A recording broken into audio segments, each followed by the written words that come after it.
વલસાડના કપરાડામાં ભાજપના કાર્યકર્તાની લુખ્ખી દાદાગીરી સામે આવી।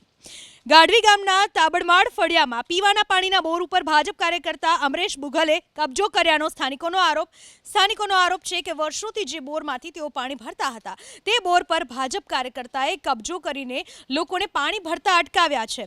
સ્થાનિકોનો એવો આરોપ છે કે અમરેશ બુઘલ મત નહીં આપ્યા હોવાનું કહીને પાણી ભરતા અટકાવી રહ્યો છે। ભાજપ કાર્યકર્તાની આ જ દાદાગીરીથી 25થી વધુ ઘરના લોકોને ભારે હાલાકીનો સામનો કરવો પડી રહ્યો છે। સ્થાનિકોને આશરે 1 કિલોમીટર દૂર ડુંગરાળ અને પથરાળ રસ્તા પરથી પાણી લાવવાની ફરજ પડી રહી છે।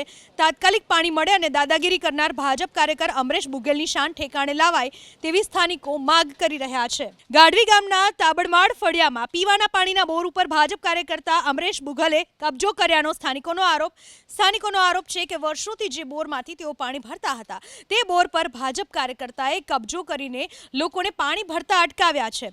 સ્થાનિકોનો એવો આરોપ છે કે અમરેશ બુઘલ મત નહીં આપ્યા હોવાનું કહીને પાણી ભરતા અટકાવી રહ્યો છે। ભાજપ કાર્યકર્તાની આ જ દાદાગીરીથી 25થી વધુ ઘરના લોકોને ભારે હાલાકીનો સામનો કરવો પડી રહ્યો છે। સ્થાનિકોને આશરે 1 કિલોમીટર દૂર ડુંગરાળ અને પથરાળ રસ્તા પરથી પાણી લાવવાની ફરજ પડી રહી છે। તાત્કાલિક પાણી મળે અને દાદાગીરી કરનાર ભાજપ કાર્યકર અમરેશ બુઘલની શાન ઠેકાણે લાવાય તેવી સ્થાનિકો માંગ કરી રહ્યા છે।